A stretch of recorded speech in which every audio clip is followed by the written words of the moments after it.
Allez Haya, comment ça va? Ça faisait longtemps. Oui, spiritualité, ramadan, oubli. J'ai préféré confiner mon âme plutôt que ma personne.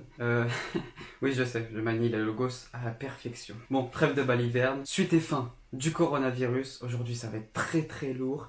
C'est parti pour la 5e de philo... Fiche.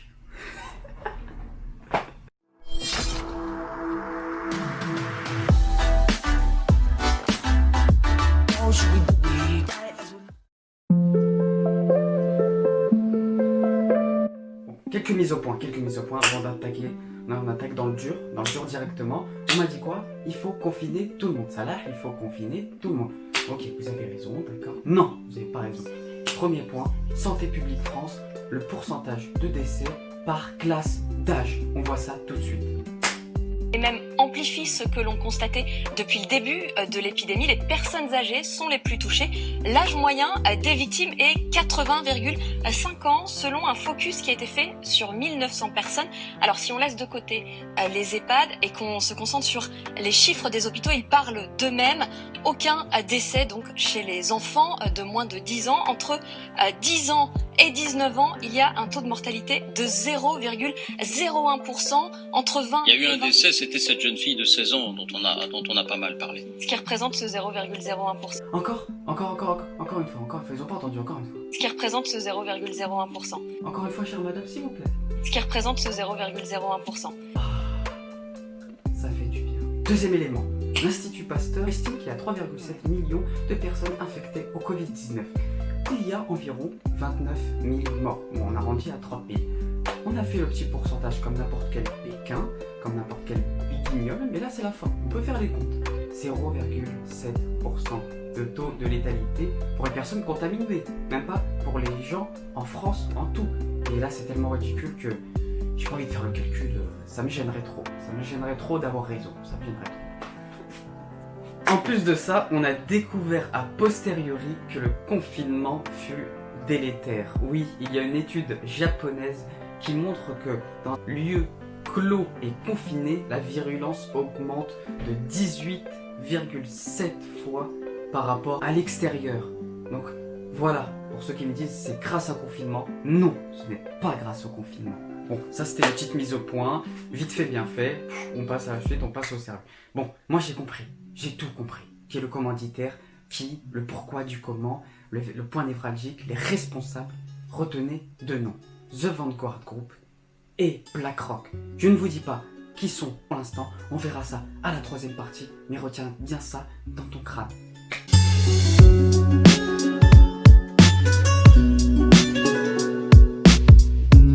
Revenons sur la séquence du VIH retrouvé. Bon, ça me fait plaisir parce que j'étais l'un des premiers à en parler. 3 semaines en tout cas avant que ça sorte dans les médias. Mais bon, la machine médiatico-financière ne pouvait pas laisser passer ça.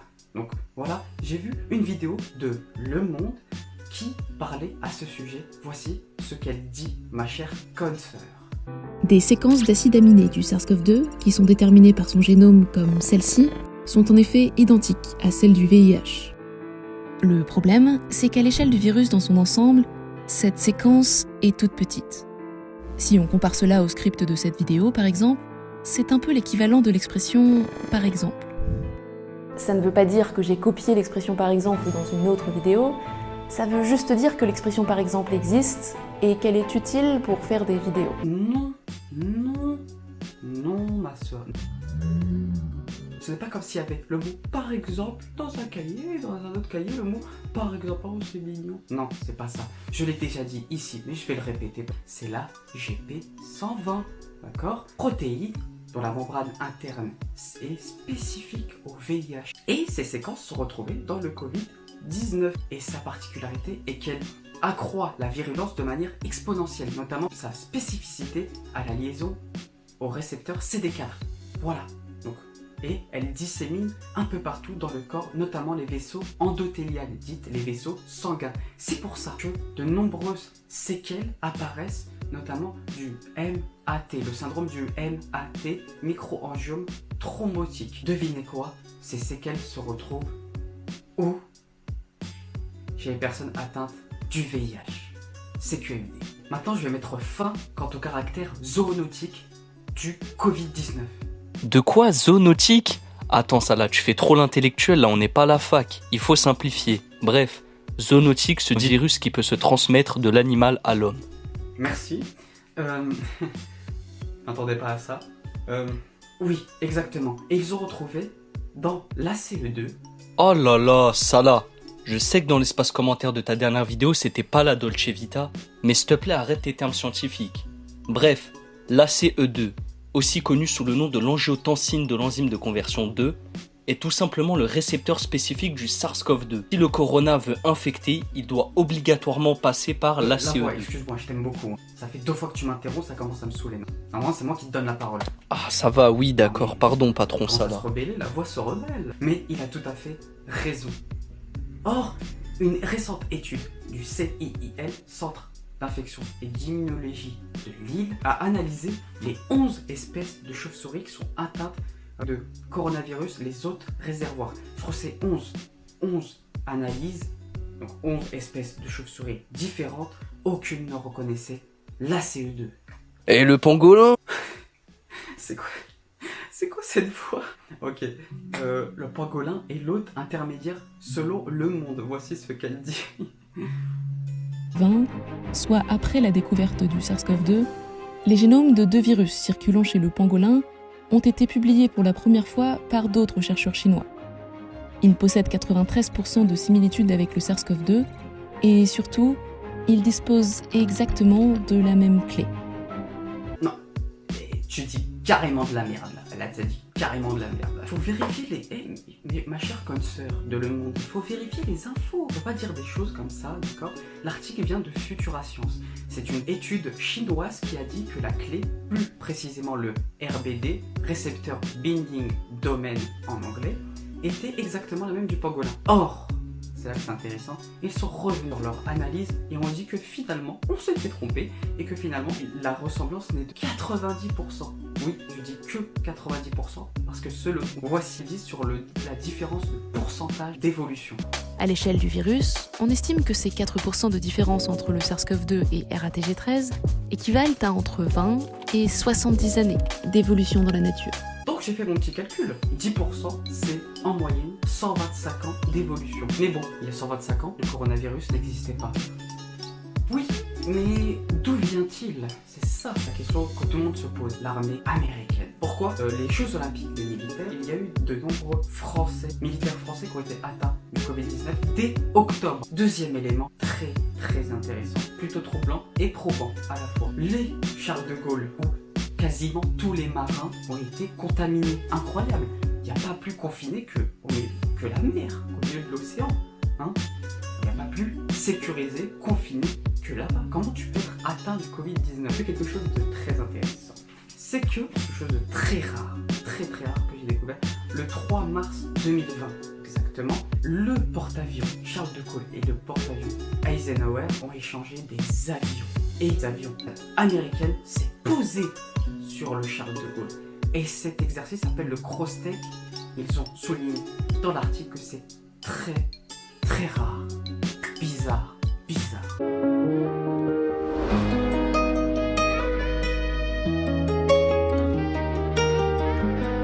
Bon, c'est un truc qui le caractérise. S'il y avait une maxime philosophique, parce qu'un petit philo ça fait pas de mal, c'est quand même le thème du concept, ce serait le Deus Ex Machina. La voix c'est à toi. Le Deus Ex Machina correspond à l'arrivée inattendue d'un personnage qui apportera un dénouement alternatif à une situation qui était planifiée. Planifié, planifié de A à Z. Vous voulez que je vous le prouve? Le 14 octobre 2020, dès cette date, il y a eu quoi? Une simulation mondiale de pandémie qui s'appelle l'Event 201. Une pandémie sur quelle maladie? Le coronavirus. Après, concernant le vaccin. Donc voilà, pourquoi Raoult est traité comme un pestiféré? On attend le vaccin. Tout supplémenté. Le 23 février 2020, l'Imperial College de Londres a fait la plus grande avancée scientifique, en parfaite concordance avec l'arrivée du Covid-19 sur le sol européen. Qu'est-ce qu'ils ont fait? Une partie de l'élaboration du vaccin qui dure normalement 3 ans, eh bien, ils l'ont réduit à 14 jours seulement. L'université d'Oxford, cette fois-ci, sont à leur essai clinique et ils espèrent un vaccin dès la rentrée. Comment ils ont fait? Notamment grâce à la découverte scientifique de l'Imperial College de Londres, mais ils travaillaient dessus depuis 2018. Et ce qui est intéressant, l'université d'Oxford appartient à l'Institut Jenner qui travaille en collaboration avec le groupe Merck & Co. C'est quoi? C'est le premier producteur de vaccins au monde. Et quel est son actionnaire? C'est là que ça commence, qu'on retrouve le père et le fils, The Vanguard Group. Pourquoi la France, avec l'hydroxychloroquine, faire de Sanofi son fer de lance? Car oui, celui qui obtiendra le remède s'assurera la prospérité. Mais la France fait partie de l'Union européenne. Et l'Union européenne est une création anglo-saxonne. La voix, rafraîchis-leur la mémoire. Ouais, Salah, t'as raison. Un petit rafraîchissement s'impose. Donc, la CUE, c'est l'acronyme de Comité américain sur l'Europe unie. Elle a été fondée en 1948 par le directeur de la CIA, Allen Dulles, afin de promouvoir la création d'une Union européenne. Merci beaucoup. Pareil pour les médias français que vous croyez être indépendants. BFM appartient au groupe Altis. BlackRock appartient à BlackRock. CNews, Vivendi, BlackRock, etc. Soit disant passant, Le Monde appartient à Mathieu Pigalle, travaillait depuis jusqu'à 2019 pour la banque Salazar Serpentard. Et la banque Salazar Serpentard appartient à qui? BlackRock. Qu'est-ce que vous voulez que je vous dise? Ce qui se joue maintenant, dès à présent, c'est l'obligation vaccinale. Et être vacciné sera obligatoire. Assurer la prospérité de l'économie anglo-saxonne sur le reste du monde, avec le jeu du confinement. Peut-être que si il y a une deuxième vague, le président l'a annoncé dès son premier discours. C'est aussi de se préparer à une possible deuxième vague qui touchera un peu plus tard, en nombre beaucoup plus réduit, des personnes plus jeunes, a priori moins exposées à la maladie, mais qu'il faudra soigner également. En plus, en synergologie, se gratter le sourcil, c'est signe d'un caprice. Et il y a un truc qui vous rabâche à longueur de journée et qui est une hérésie pour le professeur Raoult également, c'est que il faut 70% d'immunité de groupe. Ça veut dire 70% au moins de la population sera vaccinée. C'est ça qu'il faut comprendre. Malgré les imprécations de The Lancet. D'ailleurs, The Lancet est une aubaine pour moi car elle appuie ma théorie. The Lancet appartient à RELX Group, BlackRock. Pareil pour l'essai Recovery qui a été investigué par Peter Horby qui travaille pour l'université d'Oxford. Ne t'inquiète pas, à troisième partie, tout sera clair. Mais le vaccin, il sera inefficient. Pourquoi? Parce que l'étude chinoise MedAire-Xiv ont révélé qu'il y avait pas moins de 11 souches différentes de Covid-19, chacun subissant en moyenne 33 mutations. Ils ont souligné dans cet article que cela compromettait l'efficacité d'un vaccin. Nonobstant les graves effets secondaires que les vaccins ont fait effet jusqu'à présent, notamment à l'instar de la grippe H1N1 dans lequel il y a eu de nombreux troubles neurologiques très graves.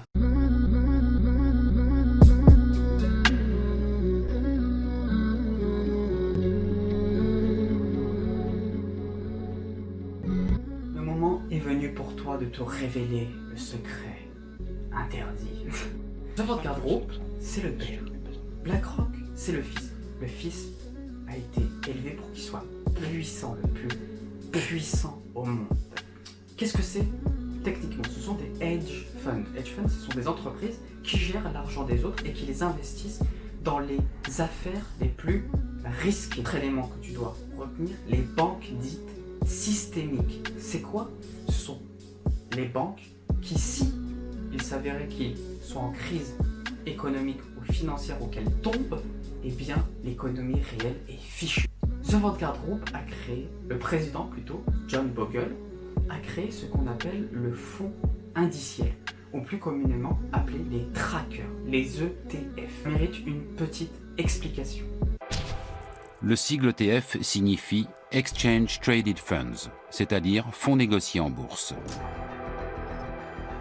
Le principe est simple. On achète non plus des actions individuelles, mais la valeur d'un indice boursier. Prenons un exemple. Si quelqu'un achète un ETF qui réplique les performances du CAC 40, il investit en fait dans les 40 entreprises qui y sont répertoriées. Désormais, la valeur de l'ETF suivra toujours celle de l'indice. Si le CAC 40 grimpe de manière globale, l'ETF augmente aussi. S'il chute, l'ETF baisse également. Ainsi, plus personne ne décide des actions qu'il faudrait acheter. L'ETF suit automatiquement la valeur de la sélection d'investissement qui compose l'ensemble de l'indice. Donc si les cours tombent, les ETF tombent. Et les ETF, c'est le cours des particuliers. Ce sont des particuliers qui investissent les ETF. Non, imaginons que les cours des actions et le cours des obligations s'effondrent quasi en même temps. Que se passerait-il? Eh bien, nous le verrons, parce que ça va se passer.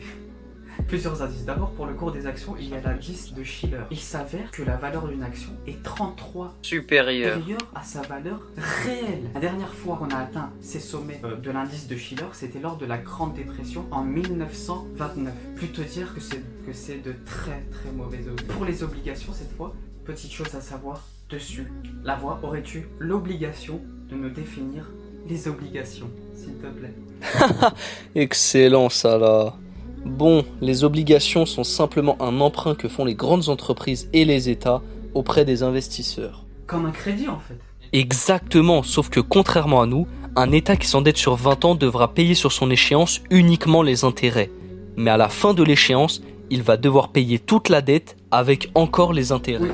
Ce qui est important de savoir sur les obligations pour d'autres exposés, pour ma théorie, c'est que ce que tu dois comprendre, c'est que les obligations, les taux d'intérêt, au début, ils sont bas, puis ils augmentent. Eh bien, la courbe s'est inversée en août 2019. C'est un signe majeur d'effondrement économique. D'ailleurs, ils ont calculé à peu près combien ça va prendre. Ils ont dit que ça a duré entre 21 et 22 mois en moyenne. J'ai fait le calcul, ça donne mars-avril 2021. Donc voilà, vous avez ma prévision, comme la météo, je vous dis quand sera la prochaine crise mondiale.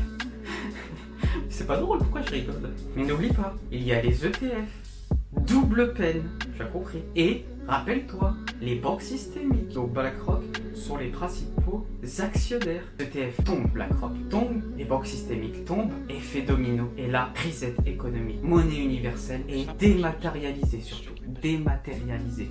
Mais comment ils vont faire? Très simple, ils travaillent dessus depuis 2016. Les banques ont investi sur la technologie dite du blockchain, donc c'est de la monnaie numérique, hyper-surveillance économique qui va s'étendre sur surveillance sociale.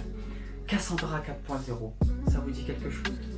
Bah oui, on ne sait pas que la plus grande base de données jamais créée est en train d'être finalisée fin 2020. Depuis 10 ans, ils travaillent dessus. Google, Snapchat, Facebook, c'est-à-dire Facebook, Instagram. Dès lors que cette base de données sortira, le mot vie privée n'existera plus. On saura où vous êtes, on connaîtra tous vos messages, on saura vos goûts, tous secrets les plus intimes que vous ne souhaiterez pas dévoiler. Ils vont le vendre à des États, une société d'hyper-surveillance. Donc il est temps que vous vous mettiez au bigot comme tonton Salah, d'accord? C'est pour votre bien que je dis ça. Ok, je te laisse là, prends soin de toi, je te dis à la prochaine, mon Haya, n'hésite pas à partager. Comme d'hab, vas-y, bisous.